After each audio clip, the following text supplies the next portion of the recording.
All right. Howdy and welcome, everybody. Today, I'm looking at this different circuit that I built into the Densichron photometer. What it is this cool old schematic I found in the Rider PA manual in the section from RCA. And what it is a channel and a master mixer and the compressor expander circuit from the RCA. I forgot the particular model number, but these were modular units, and you would build your mixer with however many microphone inputs, and then this compressor expander. You would compress vocal, microphones and dialogue microphones on their way out, and you would expand recorded, records and stuff. At the time, and this circuit is from the 40s. You didn't have quite the dynamic range on, your recordings, on your discs, right? And so the way they got around this was they had these expander circuits, and it's the opposite of a compressor, essentially. It'll take an envelope, a volume envelope of your signal, and instead of reducing above a threshold, it'll increase, right? So I found that you can use that in a neat way here as a kind of gate, or a sort of fixed ADSR sort of, attack envelope generator on your vocals or on some other kind of input. So that's pretty neat, but just in terms of, using it as a microphone preamp compressor, it's pretty cool. It's pretty great. Right now, I've got my SM7B right here, going straight into the microphone input. This is the same kind of input transformer that I've used on a bunch of these projects. We've also got a 1/4-inch input over here on the side, so you can plug your bass, your guitar, some other synthesizer or something into this, and it plays really nicely. And then over here we've got 600 ohm balanced line output, a transformer balanced line output, and we have our compression expansion knob and the compression expansion switch. So this is a really simple circuit, but super cool. So actually, maybe I'll talk about the circuit for a second and overlay sort of the original circuit. The idea is that our audio path is through a couple of 6L7 tubes. These are heptodes that would be used in radio to mix your radio frequencies with a local oscillator to get your intermediate frequencies and stuff. And so it's got extra screen grids and things like this, and one of those screen grids is remote cutoff. And so what this allows you to do is, and what they figured out how to do was to make the loudness of that amplifier stage variable by using one of those screen grids to bias the amp into cutoff or into open operation. And so they've got these volume controls are essentially just wiping between a minimum and maximum voltage setting, and as we bring them down, we're actually biasing that tube cooler, running less current through it, and therefore we're turning down the volume.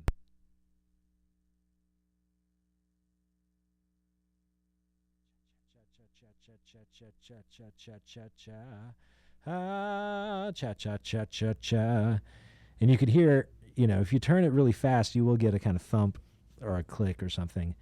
And I asked myself, okay, RCA is world renowned for these kind of early mic preamp circuits, and it's a really neat, cool thing. But why have I never, seen somebody talking about this Compander circuit?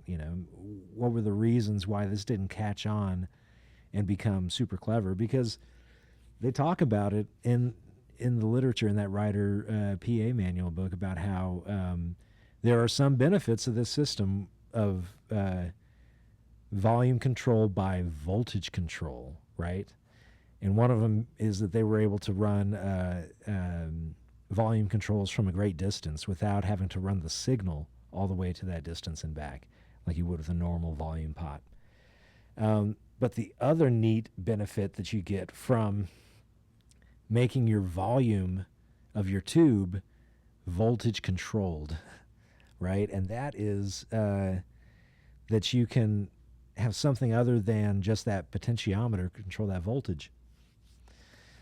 In this case, the Compander unit, the compressor expander unit, had an amplifier and a rectifier and a potentiometer that you would be able to send a negative going voltage or positive going voltage that reflected the overall volume envelope of the program material. And this blends with the potentiometer control to allow you to set different levels and have them interact, right? But it means that you can get compression out of these tubes. I imagine if you hooked up an LFO, a low frequency oscillator, you could get tremolo, right? But so I'll stop talking about it and I'll start demonstrating it. So let's get it set up like this for now. Oh yeah, I forgot to mention, we got a switch on the front, right, that is a high-pass filter. That was on the circuit. I also love high-pass filters and mic preamps, so it's got a high-pass filter. I love it. And so, yeah, let's start. Switch is in the up position, which is compression. And I've got both of the volume pots pretty much maxed out right now. The way the circuit works is that the level coming off the first amplification stage is what gets rectified and turned into our control signal, and that controls the bias of the second stage. So this is what you would call a feed-forward compressor, if I'm understanding that terminology correctly. And so that voltage is going to be interacting with this potentiometer. However, our setting of this potentiometer is going to control how how big that control voltage signal is, because the bigger this first amplification stage, the hotter it is, the more signal gets sent into the compression expansion unit, amplified into a wider range of control voltages. So like I said, I'm still talking about it. Let's hear it. So it's in the compression mode. I'm just going to start feeding this knob up, and then I'm going to start putting in some hot signals. Hey, va-ba-dee-ba-da-bop. Well, hey, va-ba-dee-bop-bop. You can hear it really, really squashing the signal. And that was, up around, 50 to 60% of the turn where I was just at. So the first 20 to 30% of the turn is probably the more usable in terms of just, you're going to put a vocalist into this or something. And so let's put it up here around 20 to 30%. Hey, well, hey, now, don't you know about a little bit of hey, now? It's got a nice, pretty, well, the way this thing works, when you bias it hot to make it loud, you bias it hot, and it gets a little saturated as well. So there's a little bit of saturation just built in without any compression at all. The compression almost mitigates the saturation in the second stage. Well, hey, now, wah-ba-dee-bop-bop.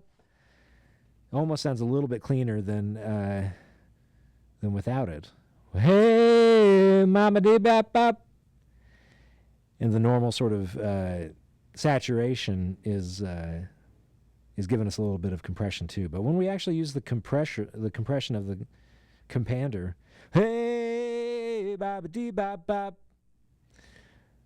we're not actually overdriving that second stage quite so much. It's pretty cool. High pass filter engaged. Way bop dee bop bop. Wanna go down tonight. Wanna go downtown. I wanna go downtown to a restaurant. Bop dip dip bop bip ba dip ba da ba da dip dip bop bip da ba.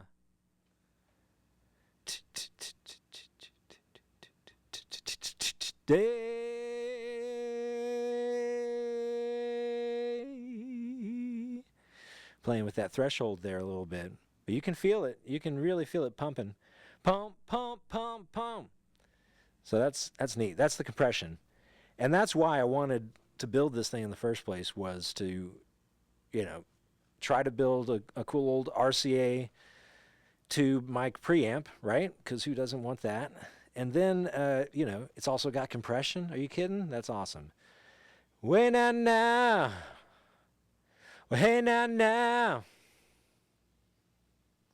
A little reverb from the board. Well, hey, bop dee bop bop. Well, hey, now, now, bop dee bop bop. I said, hey, now, now, bop dee bop bop. Neat. Okay, so I thought to myself, ain't no way I'm really going to need that expander circuit. I almost didn't even put the switch on it. I was just going to say it's a mic preamp and a compressor. Who doesn't want that, right?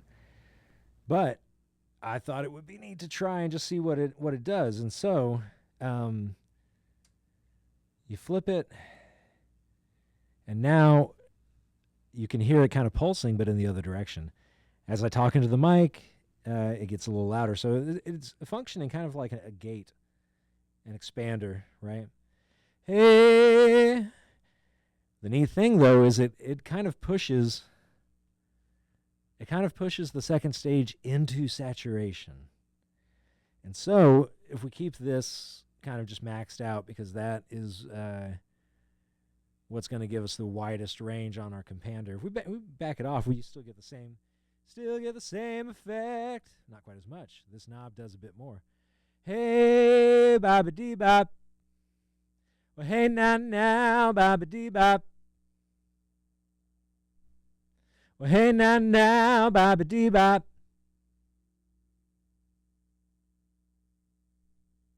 Well, hey, now, now, bop dee bop bop. Bop dee ba dee bop bee bop bop. I said, hey, bop dee bop. Bop dee ba dee bop bee bop bop. Hey, bop dee bop. Right? So, it can actually push that second stage into some intense saturation. If we were to really drive this one hard, back this off a little bit. Hey, bop dee bop. Back it off even more.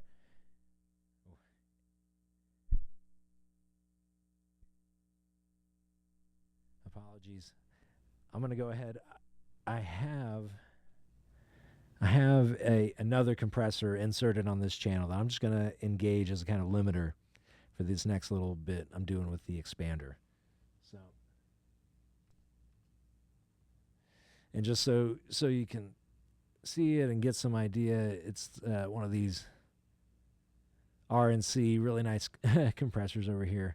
Nothing fancy, nothing super colorful. But when I'm doing this expansion, we may push into the red a little bit, and I'd like to avoid it. So, back to expansion. So this thing can function as a gate effectively, and it has a not negligible attack time. So you can feel it if you set it in certain ways, which I'm about to do. It really chop off the attack, the transient of your sound. Kind of neat. I don't know, it's not for everything, but it's It's kind of neat. So here we go. Hey, I don't know what you're talking about. And I don't know if I want to know.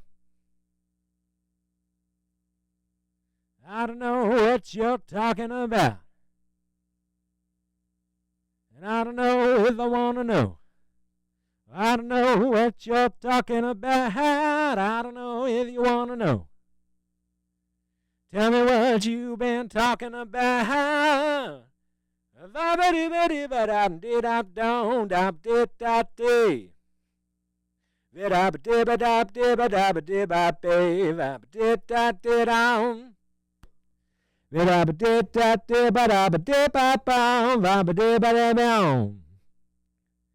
Why, darling, why? Why, darling, why? Why, darling, why? Why, darling, why? Why, darling, tell me why?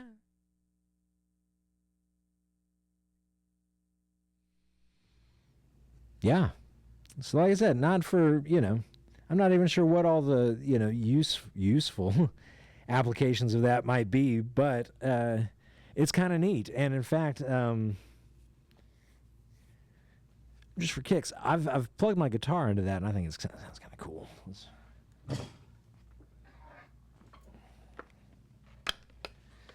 So like I said, in the compression mode, it's kind of what you would think.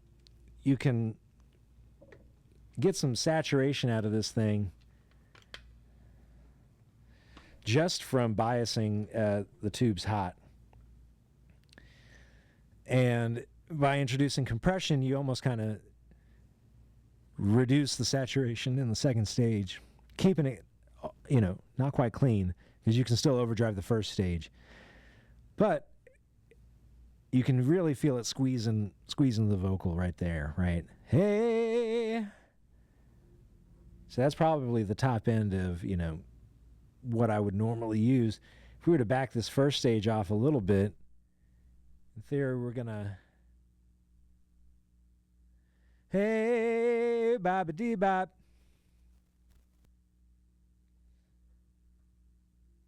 Hey.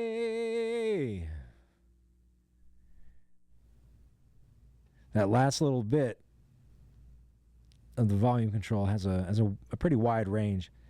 So anyway, but in the expander mode, it kind of acts like a gate, right? We heard that with the vocal, and you really feel the attack. It's kind of neat with guitar. Let's see if I can get this going with my guitar. I'm just going to plug this in, and it's going to cut my microphone because my mic is going through this thing.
All right, I got a little carried away there. I was just having fun. But yeah, the implications for guitar are really fun for this little mic preamp. You know, maybe that's why it didn't take off in the 40s, is the electric guitar hadn't gained such popularity yet.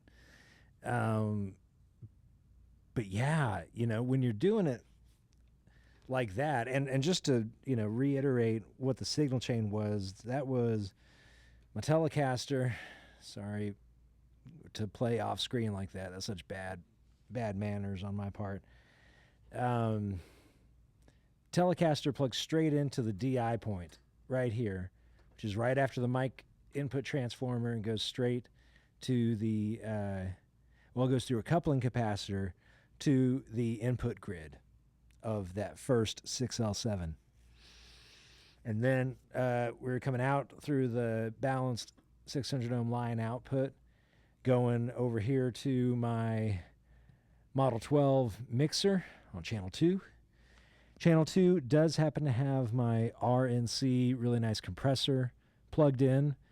I only wanted to have that in here for those moments in the expander where it gets pushed beyond saturation. And for the most part, during that whole point, I was keeping my eye on that compressor. We were getting, maybe 3 to 4 dBs of gain reduction in that RNC. Pretty mild.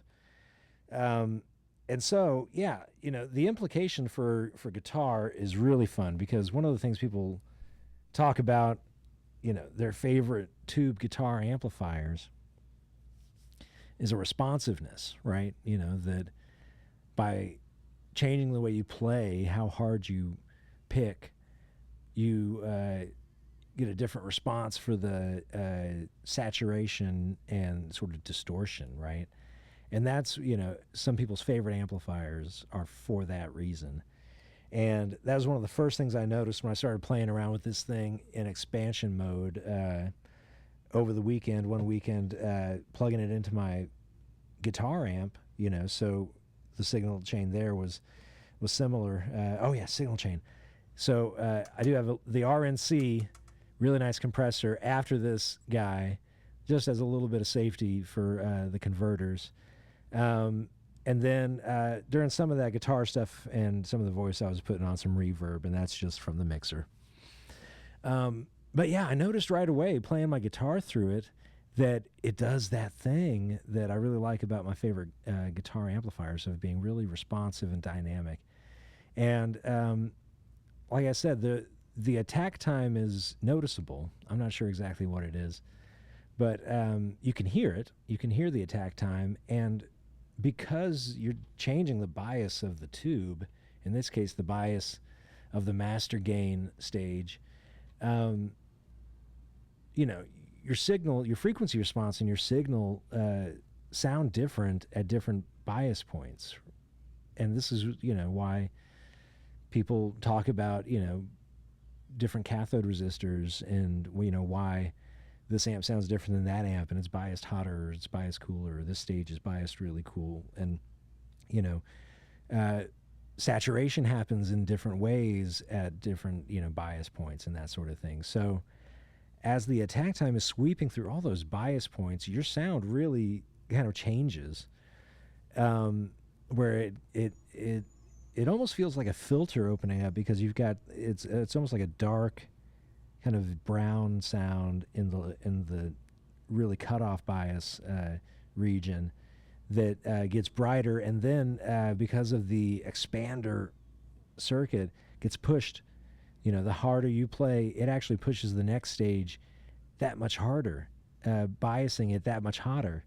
And so you can, by driving the first stage into, a louder dynamic response, you actually drive the second stage into an even louder, even greater dynamic response. And this will give you extra saturation, which, oh my gosh, sounds really cool.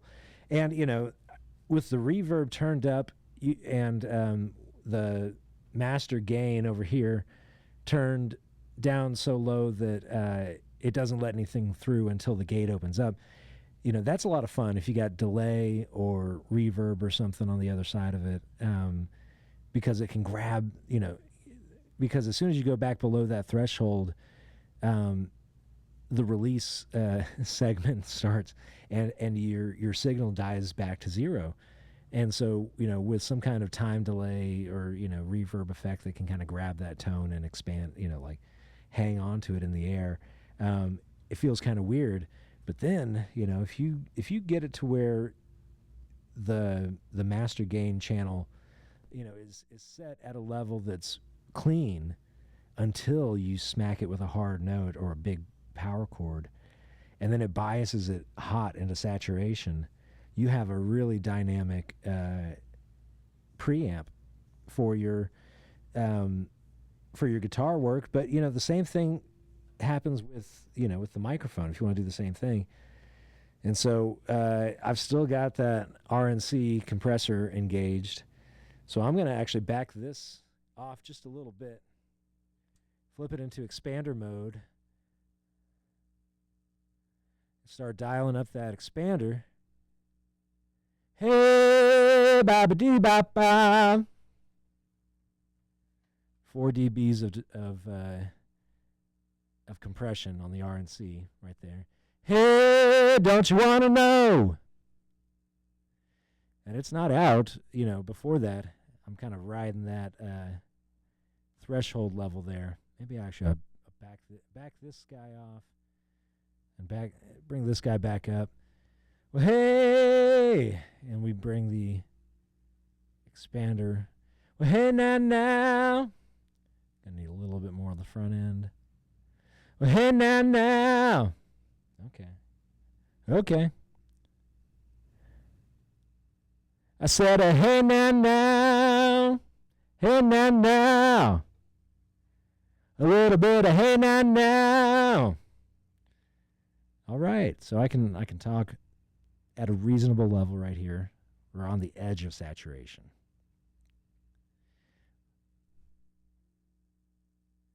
We're on the edge of saturation. And then if I talk louder, this has got to be right there. If I give it a little bit more, we get that saturation. And we get the needle jumping too. Hey, now. And that vocal sound isn't for everything. It's not, every situation doesn't need that. But oh my gosh, every once in a while you got a situation where you just need it to really scream at you.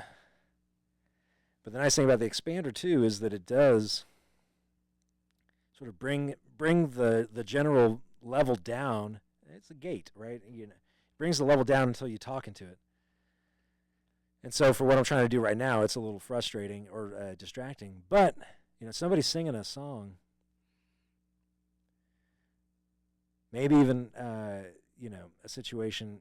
Normally to get those saturated vocals, you crank everything, and it brings everything up, the noise floor and the quiet parts and everything.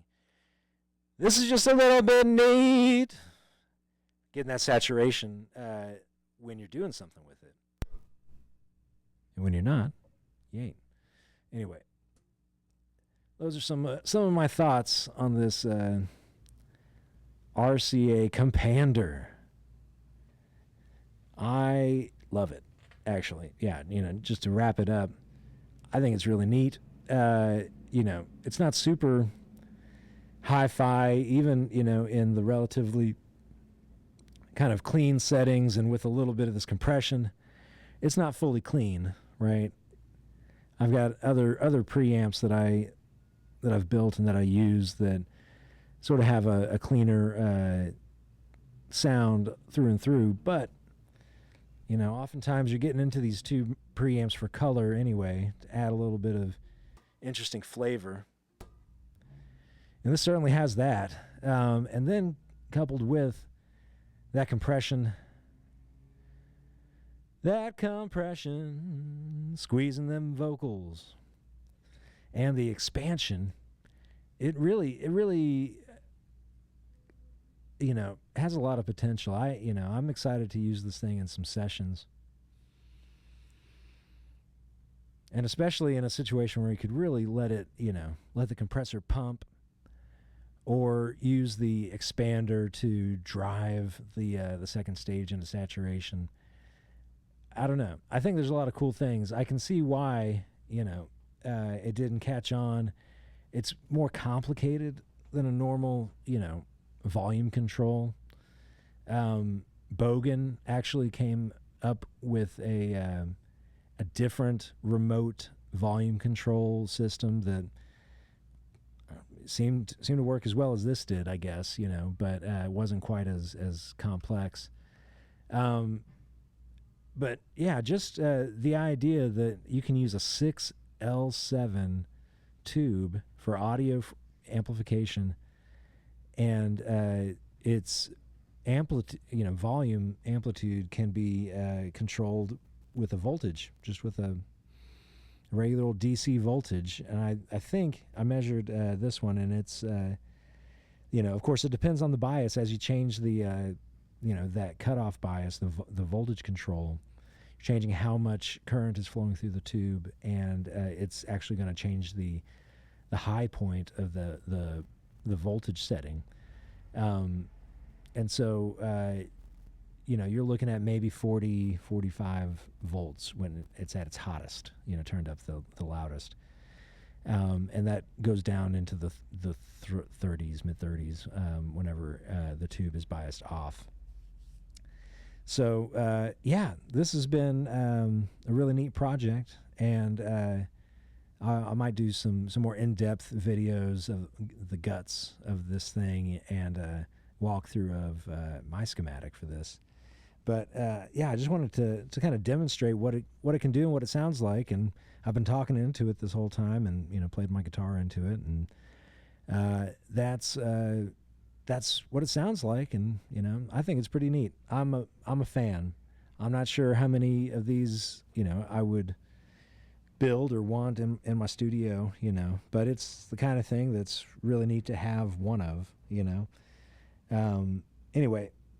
Thanks so much for checking out the video. Thanks for listening to me talk about this project. And if you need something like this, hit me up.